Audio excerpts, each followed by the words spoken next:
Preview: The Rostov Ripper's Reign. The windswept steppes of Rostov-on-Don whisper with an ancient chill on a frosty December evening in 1978, the air thick with the scent of coal smoke and the brittle bite of winter, a city where the quiet flow of the Don River masks a darkness that defies the bounds of human understanding. In the working-class town of Shakhty, nestled on the river's edge, 9-year-old Lena Zakotnova vanishes into the twilight, her small body discovered under a bridge on the Grashevka River, a dirty trickle of water that barely qualifies as a stream, her scarf tied tightly around her eyes, her life extinguished by a brutal act of strangulation. 3 years later, on September 4, 1981, the Don's left bank reveals another grim secret, a young woman's body, stripped bare, her death a violent struggle that tore through the underbrush, her killer leaving a chilling signature that marks the beginning of a decade-long nightmare.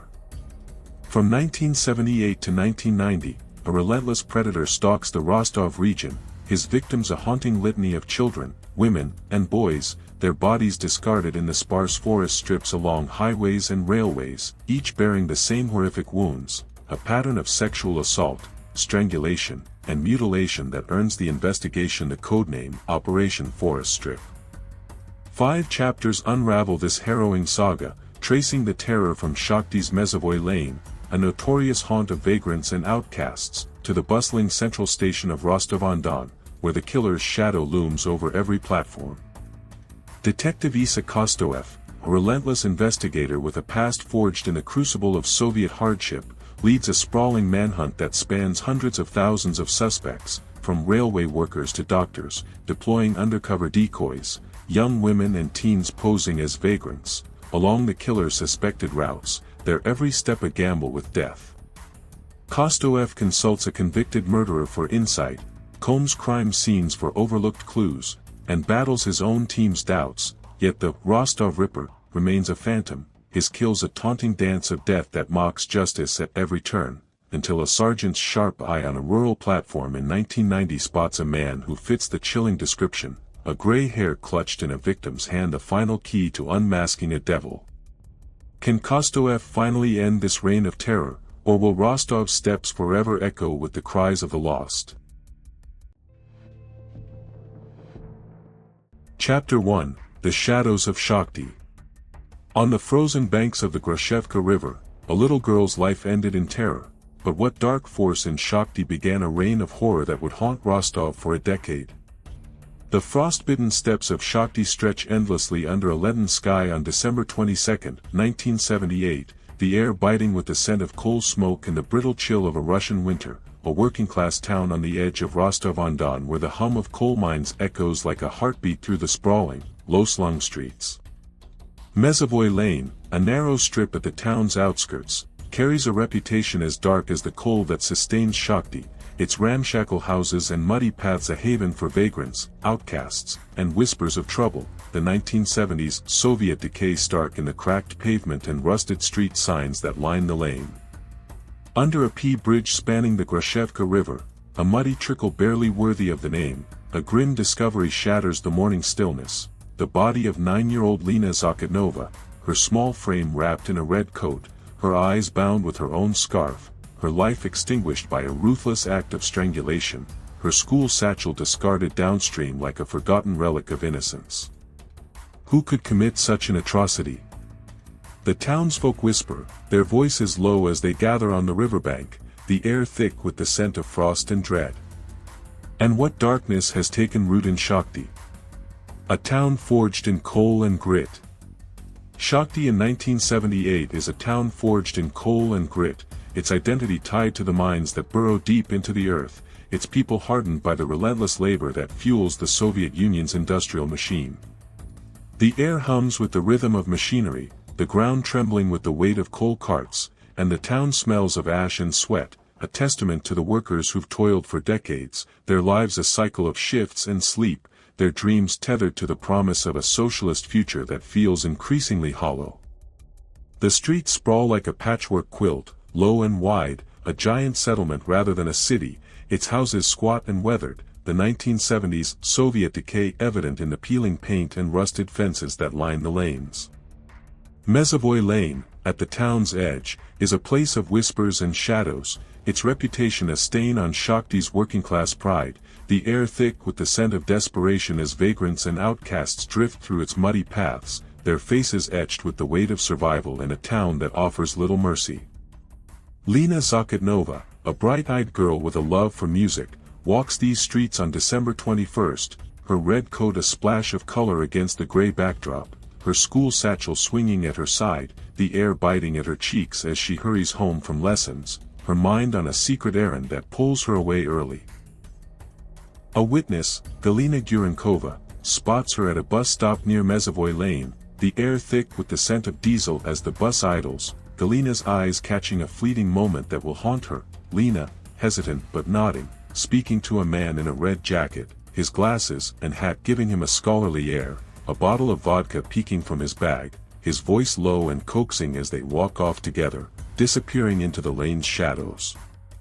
What did he promise her? Galina wonders, her hands trembling as she recounts the scene to the militia, the air thick with the scent of fear and ink as they sketch the man's portrait, the 1970s decay a silent witness to a tragedy unfolding. And where did he take her? The initial investigation. The Shakhty militia descends on the Grashevka River like a storm, their boots crunching on the frozen ground, their faces grim as they cordon off the bridge, the air thick with the scent of frost and coal smoke as they examine Lena's small body, her scarf a grim blindfold, her red coat a stark contrast to the gray riverbank. The investigation moves with frantic urgency, the air heavy with the hum of tension as they scour the scene, finding her satchel downstream, its contents, schoolbooks, a pencil case, scattered like a child's dreams on the muddy bank, the 1970s Soviet decay evident in the rusted bridge and cracked earth that frame the tragedy. Gurenkova's description fuels the hunt, the artist's sketch revealing a man who matches a local teacher, a recent buyer of a dilapidated house in Mezovoy Lane, the air thick with suspicion as the militia notes the light burning in his home the night Lena disappeared, the 1970s decay stark in the cracked windows and peeling paint of the house that looms like a silent accusation. But the investigation branches out, the air heavy with the scent of ink and urgency as the militia combs their files, their hands steady as they search for suspects with a history of similar crimes, the 1970s Soviet decay a haunting backdrop in the precinct's flickering lights and cracked walls. Alexander Kravchenko, a man living closest to the river, emerges as a prime suspect, his past a dark stain, previously convicted of rape and murder of a minor, his house a stone's throw from the crime scene, the air thick with suspicion as the militia raids his home, their boots echoing on the wooden floor, the 1970s decay evident in the peeling wallpaper and rusted stove. They find stolen goods on his attic, a petty crime that pales against the weight of Lena's death, but Kravchenko's history makes him a convenient target, the air heavy with the scent of fear and ink as they arrest him, their voices a low growl of accusation, his face pale with shock as he's taken into custody. The wrongful conviction. Kravchenko's arrest ignites a firestorm, the air thick with the hum of tension as the militia interrogates him, their methods harsh, the 1970s Soviet decay stark in the cracked walls and flickering bulb of the interrogation room, the scent of sweat and fear a constant presence as they press for a confession. Kravchenko, his face pale, his hands trembling, eventually breaks, his voice a low whisper as he admits to Lena's murder, the air heavy with the scent of ink as they document his words, the 1970s decay a silent witness to a justice that feels too swift, too convenient. The trial moves with ruthless efficiency, the air thick with the scent of fear and ink as the court sentences Kravchenko to death, their verdict a thunderclap in a town desperate for closure, the 1970s decay evident in the cracked benches and faded banners of the courtroom, Shakhty's residents breathing a tentative sigh of relief as they believe the nightmare has ended. But the shadows of Rostov-on-Don hold a darker truth, the air thick with the scent of frost and coal smoke as the years pass, the Don River flowing silently through a city that stretches along its banks, its right side bustling with life, its left a quiet retreat of beaches and forest strips.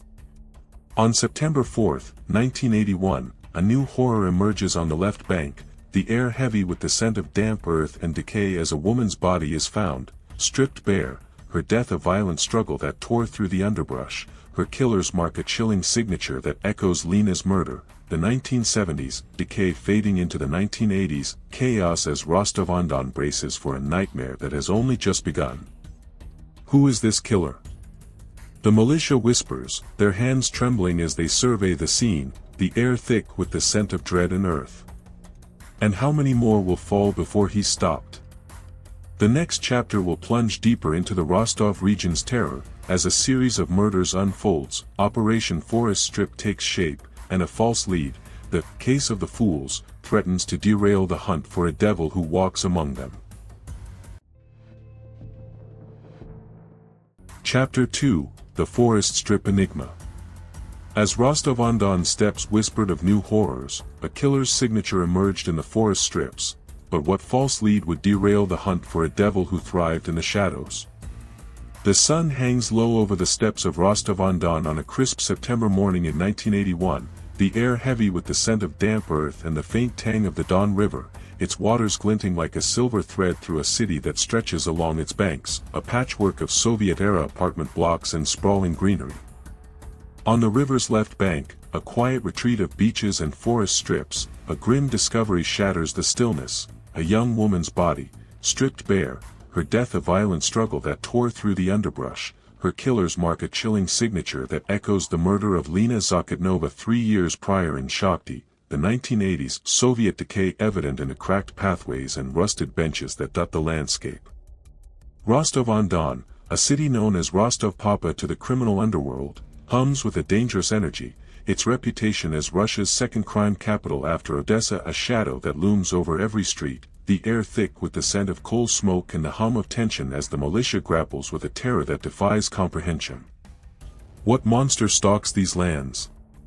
The locals whisper, their voices low as they gather near the riverbank, the 1980s decay a silent witness to a nightmare that's only beginning. And how many more will fall before he's caught?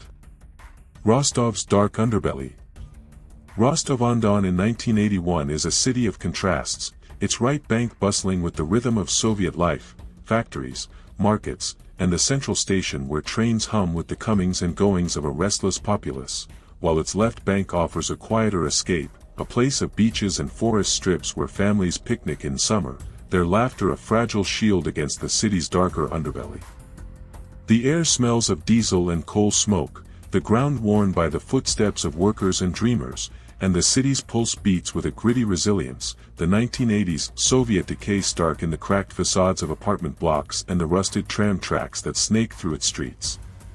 Rostov-Papa, as the criminal underworld calls it, is a crucible of crime, its reputation second only to Odessa Mama, a city where murder is not uncommon, where the militia's files are thick with cases of robbery, assault, and the occasional vendetta, the air heavy with the scent of ink and fear as they work to keep the darkness at bay. Lena Zakotnova's murder in 1978, a haunting echo from Shakhty, had briefly stirred the region, her killer seemingly brought to justice with the execution of Alexander Kravchenko, a man whose coerced confession had closed a case that felt too convenient, the air thick with the scent of frost and coal smoke as Shakhty's residents tried to move on. But the discovery on the Don's left bank. A young woman, her life snuffed out in a brutal struggle, her body bearing the same marks of strangulation and mutilation, shatters that fragile peace, the air heavy with the hum of tension as the militia realizes the true killer may still be at large, the 1980s decay a haunting backdrop in the cracked earth and rusted benches that frame the crime scene. Did we execute the wrong man? Detective Viktor Petrov wonders, his face grim as he surveys the scene, the air thick with the scent of damp earth and dread. And what terror has this unleashed? The series of murders unfolds. The Rostov militia moves with frantic urgency, their boots crunching on the forest floor, their faces pale as they document the scene, the air heavy with the scent of decay and the faint hum of flies, the woman's body a stark reminder of a darkness that refuses to relent, the 1980s decay evident in the sparse trees and cracked earth that surround her. The investigation reveals a chilling pattern: strangulation, sexual assault, and mutilation, a signature that matches Lena Zakotnova's murder, the air thick with the scent of ink as Petrov compiles reports, his hands steady despite the weight of realization, a serial killer is at work, his hunting grounds the forest strips that line the region's highways and railways, a landscape that offers both cover and opportunity. The 1980s decay a silent witness to his atrocities. By June 1982, the nightmare deepens, the air heavy with the scent of summer grass and coal smoke as another body is found in a forest strip along a highway near Shakhty, Lubokoriuk, a 13-year-old girl sent by her mother to buy groceries in a neighboring village, her small frame a fragile silhouette against the steppes' vastness, her life extinguished in a brutal act of strangulation, her body left in the underbrush, a silent testament to a killer's relentless hunger.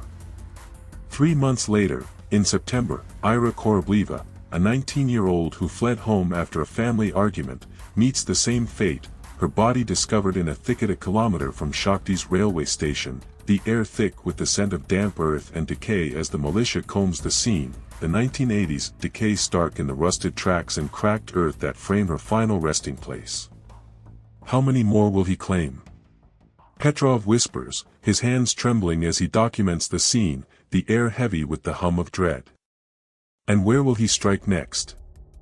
The murders continue with a chilling rhythm, the air thick with the scent of coal smoke and fear as the killer's tally grows. Sergei Kuznetsov, a 16-year-old boy who fled school after bullying, his body found in a forest strip between Shakhty and Kirpiknaya station, his life snuffed out in a brutal act of strangulation. Alya Salmachenko, a 10-year-old girl on her way to music lessons, her body discovered on a plowed field near Novoshakhtinsk, the air heavy with the scent of earth and decay.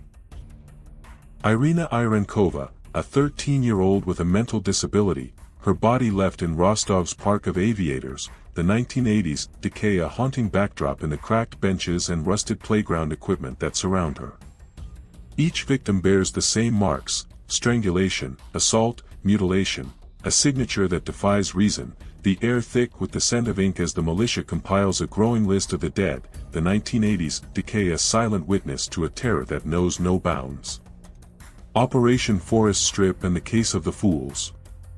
By September 1983, the Rostov militia can no longer deny the truth: a serial killer is at large, his hunting grounds the forest strips that line the region's roads and railways, a landscape that offers both anonymity and opportunity, the air heavy with the scent of coal smoke and dread as they launch Operation Forest Strip, a codename born from the killer's preferred terrain. The 1980s decay stark in the sparse trees and cracked earth that define these killing grounds. The operation unites the murders of Zakotnova, Koryuk, and others into a single investigation, the air thick with the scent of ink as Petrov and his team map out the crime scenes, their hands steady despite the weight of a case that grows more complex with each new victim. The 1980s decay a haunting backdrop in the precinct's flickering lights and cracked walls. Can we find a pattern in this madness? Petrov wonders, his face grim as he pins a map to the wall, the air heavy with the hum of tension. Or are we chasing a phantom? The investigation takes a misguided turn when, in late 1983, a man named Malazhik is arrested at a tram depot in Rostov, his confession a chilling claim: he and his accomplice, Soborov, have been killing women and children, the air thick with the scent of ink as the militia takes their statements, their faces pale with shock as Malazhik names 3 more accomplices, all 5 men sharing a haunting trait: they are intellectually disabled, their confessions a patchwork of coached admissions, the air heavy with the scent of fear as they point fingers at each other. The 1980s decay stark in the cracked walls and flickering bulb of the interrogation room. Dubbed the Case of the Fools, this lead offers a fleeting hope of closure, the air thick with the hum of tension as some in the militia believe they've caught their killer, their voices a low hum of triumph as they close the case. The 1980s decay a silent witness to a justice that feels too easy. But the shadows of Rostov-on-Don hold a darker truth, the air heavy with the scent of coal smoke and dread as September 1983 brings a new horror. Vera Shevchuk, a 19-year-old woman, found in a forest strip near Shakhty, her body bearing the same marks of strangulation and mutilation, a grim reminder that the true killer remains at large, the air thick with the scent of damp earth and decay as the militia surveys the scene. The 1980s decay a haunting backdrop in the sparse trees and cracked earth that frame her final resting place. How did we get it so wrong? Petrov whispers, his hands trembling as he documents the scene, the air heavy with the hum of dread. And what new terror will this devil unleash?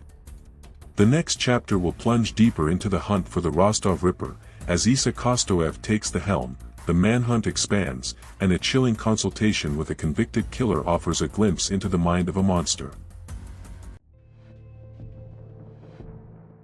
Chapter 3, The Hunter and the Phantom. As Rostov's body count rose, Issa Kostoev stepped into the fray, but what chilling insight from a convicted killer would bring him closer to a phantom who haunted the forest strips?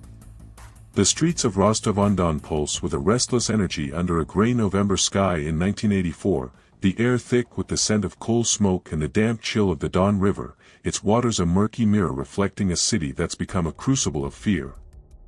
The central station hums with the comings and goings of travelers, their footsteps a hurried rhythm on the cracked platform, the 1980s Soviet decay stark in the rusted tracks and faded signs that loom overhead. Operation Forest Strip, launched a year ago to hunt a serial killer whose victims litter the region's sparse forest strips, has hit a dead end, the case of the fools, proving a false lead, the air heavy with the scent of ink and frustration as the Rostov militia grapples with a terror that defies comprehension. Issa Kostoev, a seasoned investigator with the General Prosecutor's Office, arrives to take the helm, his face etched with the resolve of a man who's seen the worst of humanity, the air thick with the hum of tension as he steps into room 339 of the Central Hotel, his temporary base in a city that's become a graveyard, the 1980s, decay evident in the cracked walls and flickering bulb that illuminate his new battleground. Can I catch a devil who walks like a man? Kostoev wonders, his hand steady as he unpacks his files, the air heavy with the scent of ink and dread. Or will Rostov's steps bury me too? A city under siege. Rostov-on-Don in 1984 is a city under siege, its streets a labyrinth where the Soviet Union's slow unraveling has unleashed a wave of crime that knows no bounds, the air thick with the scent of diesel and coal smoke, the ground worn by the footsteps of workers and dreamers, the 1980s decay stark in the cracked facades of apartment blocks and the rusted tram tracks that snake through the city. The Don River divides the city into two worlds, its right bank a bustling hub of factories, markets, and the central station, its left bank a quieter retreat of beaches and forest strips that have become killing grounds, the air heavy with the scent of damp earth and decay as the militia combs through each new crime scene, their faces pale with the weight of a case that grows more complex with each victim.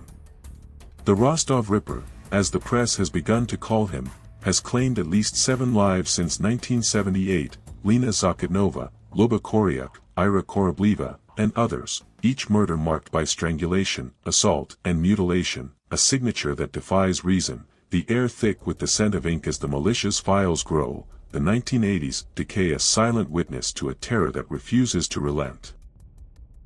Kostoev, a man of English descent who survived Stalin's deportation of his people to the Kazakh steppes as a child, brings a relentless determination to the case, his reputation for uncompromising thoroughness a beacon in a city drowning in fear, the air heavy with the hum of tension as he gathers his team in the precinct, their faces a gallery of exhaustion and resolve, the 1980s, decay stark in the cracked walls and flickering lights that frame their mission. The case of the fools, a false lead that pinned the murders on a group of intellectually disabled men, has left the investigation in disarray, the air thick with the scent of ink and frustration as Kostoev reviews the files, his hands steady despite the weight of a truth that grows clearer with each report. The real killer is still out there, his hunting grounds the forest strips that line the region's roads and railways, the 1980s, decay a haunting backdrop to a nightmare that shows no signs of ending. How do you catch a phantom? Kostoev whispers, his voice low as he pins a map to the wall, the air heavy with the hum of dread. And what price will we pay to find him? The expanded manhunt. Kostoev launches an expanded manhunt with a ferocity that shakes Rostov's law enforcement to its core, the air thick with the scent of ink and urgency as he maps out the killer's routes, his hands steady as he traces the forest strips where bodies have been found, Shakhty, Novoshakhtinsk, Rostov's Park of Aviators, each pin a silent testament to a life lost, the 1980s, decay stark in the faded map and cracked desk that frame his strategy. The killer's pattern suggests a man with a mobile profession, perhaps a railway worker, a bus driver, or even a doctor with a twisted curiosity, the air heavy with the hum of tension as Kostoev deploys his team, their voices a low hum of determination as they fan out across the region. The 1980s decay, a haunting backdrop in the rusted trains and cracked pavement that define their hunting grounds. Decoy operations become the heart of Kostoev's strategy, the air thick with the scent of diesel and coal smoke as undercover agents, young women and teens, pose as vagrants and outcasts along the killer's suspected routes, their faces painted with makeup to mimic the downtrodden, their voices a low whisper of feigned desperation as they board trains between Novoshakhtinsk, Shakhty, and Rostov. The 1980s decay evident in the cracked seats and rusted rails that frame their perilous mission. Militia in plain clothes shadow them, their hands steady on hidden radios, their eyes sharp for any sign of the man described by witnesses. Tall, bespectacled, often wearing a hat, a bottle of vodka peeking from his bag, the air heavy with the hum of tension as they watch, their voices a low whisper of caution as a suspect boards, his glasses glinting in the dim light, his movements a silent threat, only to disembark at the next stop, the air thick with the scent of frustration as another lead slips away. How close did we come? Kostoev wonders, his hands steady as he debriefs his team, the air heavy with the hum of dread. And what risk will finally catch him? The murders continue. The Rostov Ripper's silence in 1986 offers a fleeting hope, the air thick with the scent of coal smoke and tentative relief as Kostoev's team combs the region, their faces etched with exhaustion. The 1980s decay stark in the cracked pavement and rusted benches that line their routes, but the phantom's pause is a cruel deception, the air heavy with the hum of dread as 1987 brings a new wave of terror. Ivan Beletsky, a 12-year-old boy, vanishes in Rostov, his body found in a forest strip, his life extinguished by strangulation, his mouth stuffed with earth, a grim signature that echoes the killer's past, the air thick with the scent of damp earth and decay as the militia documents the scene. The 1980s decay, a haunting backdrop in the sparse trees and cracked earth that frame his final resting place. By 1988, the killings escalate, the air heavy with the scent of coal smoke and fear as April brings the murder of an unidentified woman in Krasny Sulin, her body bearing the same marks of strangulation and mutilation, the air thick with the hum of flies as the militia surveys the scene. The 1980s decay stark in the cracked earth and rusted pipes that surround her. Alexei Voronov, an 11-year-old boy on his way to his grandmother's, meets a similar fate in a forest strip, the air heavy with the scent of decay as his body is found. The killers mark a silent testament to a hunger that knows no bounds. The 1980s decay, a haunting backdrop in the sparse trees and cracked earth that frame his final resting place. How many more will he take? Kostoev whispers, his hands trembling as he documents the scene, the air heavy with the hum of dread. And what will it take to stop him? Consulting a killer. Desperate for insight, Kostoev takes a chilling step, the air thick with the scent of ink and dread as he travels to the notorious Novocherkassk prison, a fortress of despair where the walls echo with the cries of the condemned. The 1980s decay stark in the cracked concrete and rusted bars that frame its grim interior. There, he meets Anatoly Slivko, a convicted killer awaiting execution, his crimes a haunting mirror to the Rostov Rippers. A man who tortured boys in pioneer uniforms, filming their suffering for his own twisted satisfaction, the air heavy with the scent of fear and steel as Kostoev sits across from him, their faces a gallery of resolve and depravity. The 1980s decay, a silent witness to a conversation that chills the soul. Slivko's voice is a low whisper, his words a twisted confession as he describes the thrill of his crimes, the air thick with the scent of dread as Kostoev listens, his hands steady despite the weight of a mind that defies comprehension. The 1980s decay stark in the cracked walls and flickering bulb that frame their exchange. But Slivko's crimes, tied to a specific ritual, offer little clarity for the Rostov Ripper's eclectic victims, boys, girls, women, all ages, all backgrounds, the air heavy with the hum of frustration as Kostoev leaves the prison, his mind a labyrinth of questions. The 1980s decay, a haunting backdrop to a hunt that grows more desperate with each passing day. What drives this killer? Kostoev wonders, his hands steady as he returns to Rostov, the air thick with the scent of coal smoke and dread. And how close is he to striking again? The next chapter will plunge deeper into the Rostov Ripper's reign, as the 1990 murder of Vanya Fomashev yields a crucial clue, a gray hair, and Sergeant Rybakov's encounter at Dongitsko station brings the hunt to a pivotal moment. Chapter 4, A Gray Hair's Whisper. In the shadowed reeds of Novocherkassk, a boy's murder yielded a chilling clue, but as the Rostov Ripper's toll rose, what encounter on a rural platform would bring the hunt to a shattering brink? The reeds of Novocherkassk city beach sway in a mournful dance under a pale August sun in 1990, the air thick with the scent of damp earth and the faint tang of the Don River, its waters a murky thread winding through a region that's become a graveyard for the innocent. In a thicket near the shore, a grim discovery shatters the stillness, the body of 11-year-old Vanya Fomashev, his small frame clad only in a pair of tricot pants, his life extinguished by a brutal act of strangulation, his fingers clutching a single gray hair, a fragile clue that glints like a whisper of hope in the fading light, the 1980s, Soviet decay bleeding into the 1990s, despair, evident in the cracked benches and rusted lifeguard tower that framed the scene.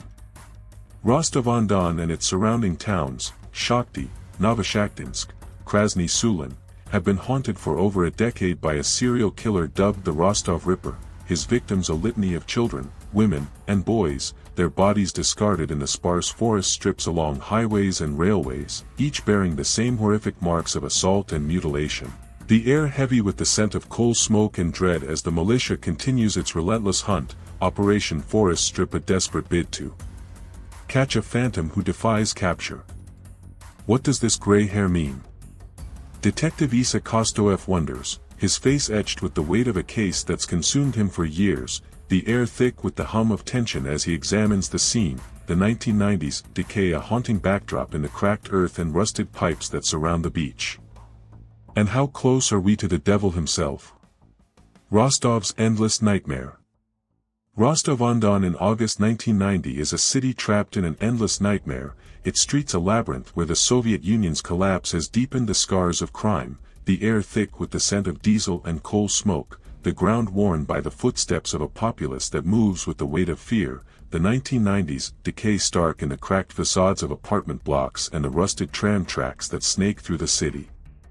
The Don River, a lifeline for the region, divides Rostov into two worlds, its right bank a bustling hub of factories, markets, and the central station, its left bank a quieter retreat of beaches and forest strips that have become killing grounds, the air heavy with the scent of damp earth and decay as the militia combs through each new crime scene, their faces pale with the weight of a case that grows more complex with each victim. The Rostov Ripper has claimed over 20 lives since 1978, Lena Zakotnova, Luba Koryuk, Ivan Beletsky, and countless others. Each murder marked by a chilling signature of strangulation and mutilation, a pattern that has baffled investigators, the air thick with the scent of ink as their files grow, the 1990s decay a silent witness to a terror that refuses to relent. Kostoev, a man forged in the crucible of Soviet hardship, leads Operation Forest Strip with a relentless determination, his team a patchwork of seasoned detectives and eager rookies, their precinct a cluttered mess of maps, files, and grainy photographs, the air heavy with the hum of tension as they work to unravel a case that spanned over a decade, the 1990s, decay stark in the cracked walls and flickering lights that framed their mission. The killer's silence in 1986 had offered a fleeting hope, but his return in 1987 and 1988, claiming victims like Ivan Beletsky and Alexei Voronov, proved he was a phantom who thrived in the shadows, the air thick with the scent of coal smoke and frustration as Kostoev's decoy operations, deploying young women and teens as bait along railway routes, have yielded nothing but dead ends. Their voices a low whisper of fear as they board trains, their faces painted with makeup to mimic the downtrodden. The 1990s decay a haunting backdrop in the cracked seats and rusted rails that define their perilous mission. How long can he hide? Kostoev whispers, his hands steady as he pins a new photo to the wall, the air heavy with the hum of dread.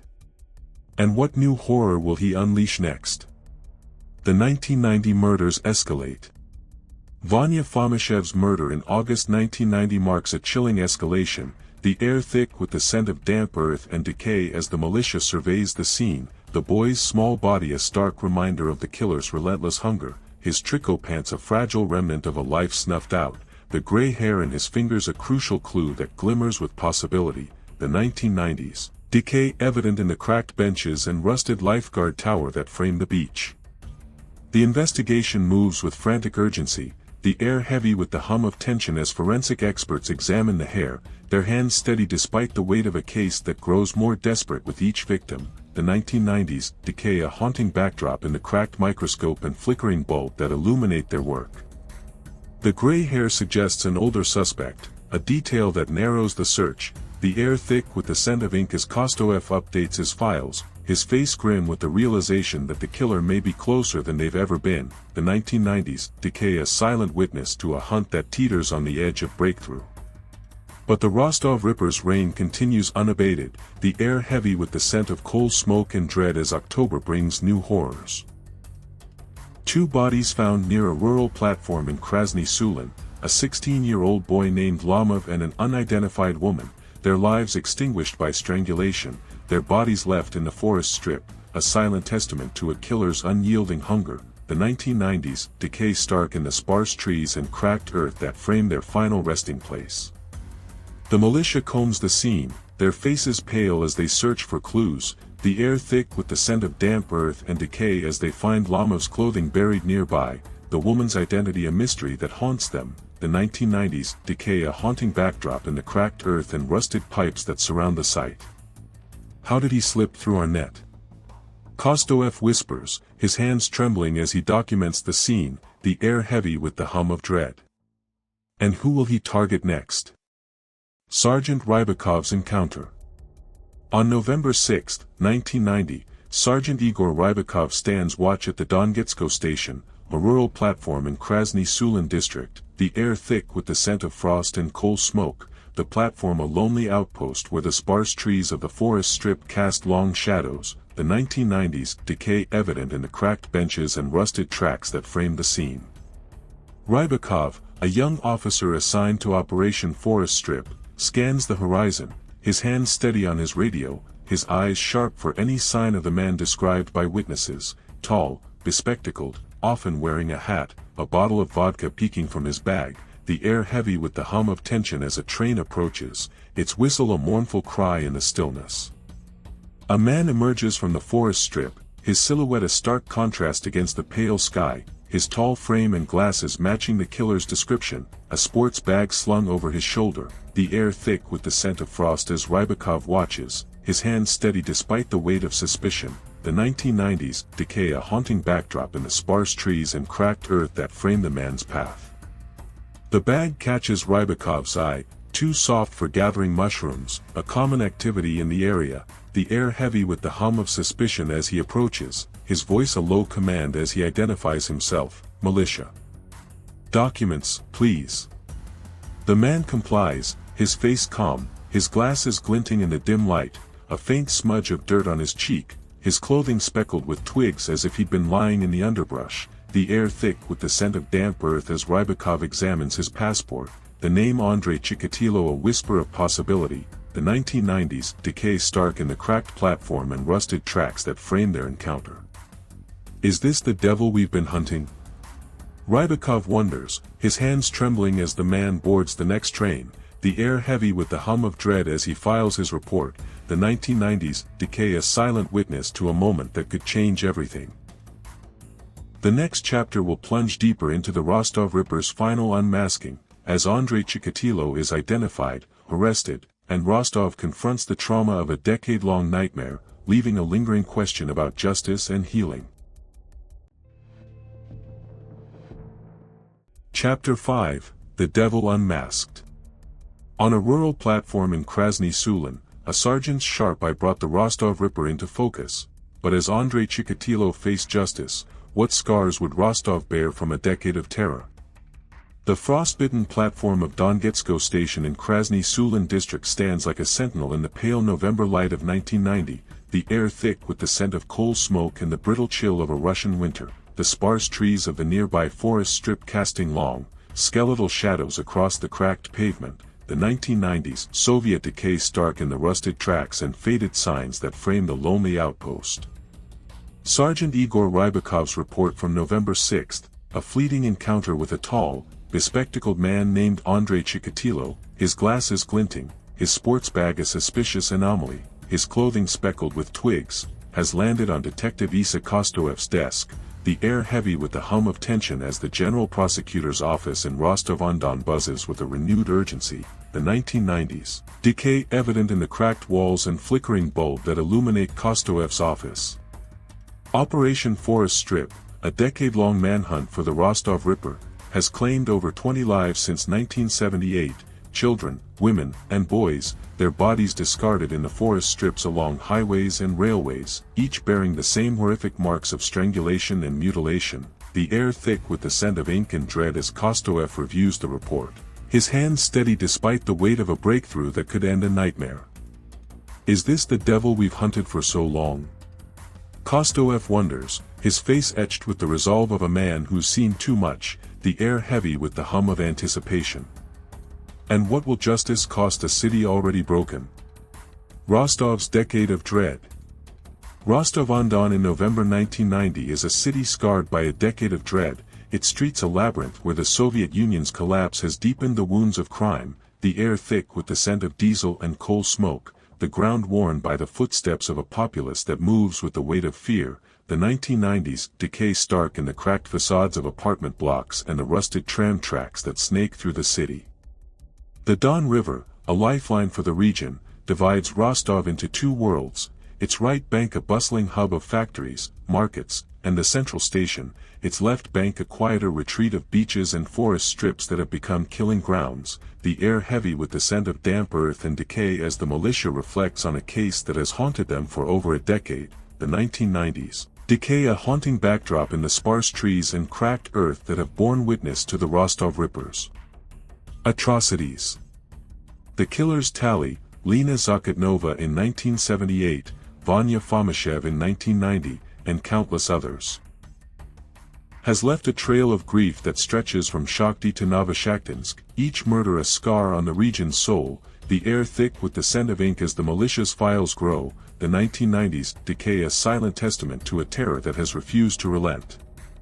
Kostoev, a man of English descent whose childhood was marked by Stalin's deportation of his people, has led Operation Forest Strip with a relentless determination, his team a patchwork of seasoned detectives and weary rookies, their precinct a cluttered mess of maps, files, and grainy photographs, the air heavy with the hum of tension as they work to unravel a case that has spanned over a decade, the 1990s, decay stark in the cracked walls and flickering lights that frame their mission. The gray hair found in Vanya Fomashev's hand, a fragile clue from his August 1990 murder, has narrowed the search to an older suspect, the air thick with the scent of ink as forensic experts confirm its significance, their hands steady despite the weight of a case that grows more desperate with each passing day, the 1990s decay a haunting backdrop in the cracked microscope and flickering bulb that illuminate their work. How did he evade us for so long? Kostoev whispers, his voice low as he pins Chikatilo's photo to the wall, the air heavy with the hum of dread. And what drove him to such darkness? The identification and arrest. Chikatilo's name, a whisper from Rybakov's report, ignites a firestorm of action, the air thick with the scent of ink and urgency as Kostoev's team delves into his past, their hands steady as they unearth a chilling history, the 1990s decay stark in the faded files and cracked desk that frame their discovery. Andrei Chikatilo, a 54-year-old former teacher and factory clerk, fits the killer's profile, a man with a mobile job, often traveling by train between Novoshakhtinsk, Shakhty, and Rostov, his routes matching the forest strips where bodies were found, the air heavy with the hum of tension as Kostoev pieces together the puzzle, the 1990s decay a haunting backdrop in the cracked walls and flickering lights of the precinct. Chikatilo's history reveals a man of contradictions, born in Ukraine during Stalin's famine, his childhood marked by trauma, his later years plagued by sexual dysfunction and a quiet rage that found release in the most horrific acts, the air thick with the scent of ink as Kostoev compiles the evidence, his face grim with the realization that they've finally found their phantom. The 1990s decay, a silent witness to a breakthrough that could end a nightmare. On November 20, 1990, the Rostov militia moves with ruthless precision, the air thick with the scent of frost and coal smoke as they arrest Chikatilo near the central station, his tall frame and glasses a stark match to the witness descriptions, a bottle of vodka peeking from his bag, the air heavy with the hum of tension as they cuff him, their voices a low growl of commands. Militia, don't move. Chikatilo's face remains calm, his glasses glinting in the dim light, his movements a silent resignation as he's taken into custody. The 1990s decay stark in the cracked pavement and rusted tracks that frame the station, a city holding its breath as the Rostov Ripper is finally unmasked, the air thick with the scent of ink and relief as Kostoev oversees the arrest, his hands steady despite the weight of a decade-long hunt. The 1990s decay, a haunting backdrop to a moment that changes everything. Rostov's trauma and reflection. The aftermath is a storm of revelations, the air thick with the scent of ink and dread as Chikatilo's confession unfolds, his voice a low whisper of depravity as he describes his crimes, 53 murders, each a ritual of assault, strangulation, and mutilation, his victims a litany of the innocent, from children like Vanya Fomashev to women like Vera Shevchuk. The air heavy with the hum of horror as Kostoev documents his words, the 1990s decay stark in the cracked walls and flickering bulb of the interrogation room. Chikatilo's motives, a twisted blend of sexual dysfunction, rage, and a need for control, offer a chilling glimpse into a mind that defies comprehension, the air thick with the scent of ink as the militia compiles the final tally, their faces pale with the weight of a case that has left Rostov scarred. The 1990s decay, a silent witness to a terror that has finally ended. Rostov-on-Don and its surrounding towns, Shakhty, Novoshakhtinsk, Krasny Sulin, stand as a testament to a decade of trauma, their streets a patchwork of grief and resilience, the air thick with the scent of coal smoke and hope as the region begins to heal. The 1990s decay fading in the cracked pavement and rusted tracks that are slowly repaired, the Don River flowing silently through a city that's reclaiming its light. Its left bank no longer a killing ground, the air heavy with the scent of damp earth and renewal as families return to its beaches, their laughter a fragile shield against the past. Chikatilo is sentenced to death in 1992, his execution in 1994 a final thunderclap in a city that's paid too high a price, the air thick with the scent of ink and justice as Rostov breathes a tentative sigh of relief. The 1990s decay, a fading memory in the cracked benches and rusted lifeguard towers that are slowly replaced. But the scars of the Rostov Ripper linger, a haunting echo of a time when a devil walked among them, his shadow a reminder of the fragility of innocence, the air thick with the scent of coal smoke and memory as Rostov reflects on a decade that rewrote its history in terror. The 1990s decay, a silent testament to a resilience that refuses to break. Can Rostov truly heal from this nightmare? Kostoev wonders, his hands steady as he closes the case file, the weight of a decade a burden he'll carry forever, the air heavy with the hum of dread. Or will the whispers of the forest strips echo with the cries of the lost forever? Don't scroll past. Hit like and subscribe if you're ready for the next twisted story.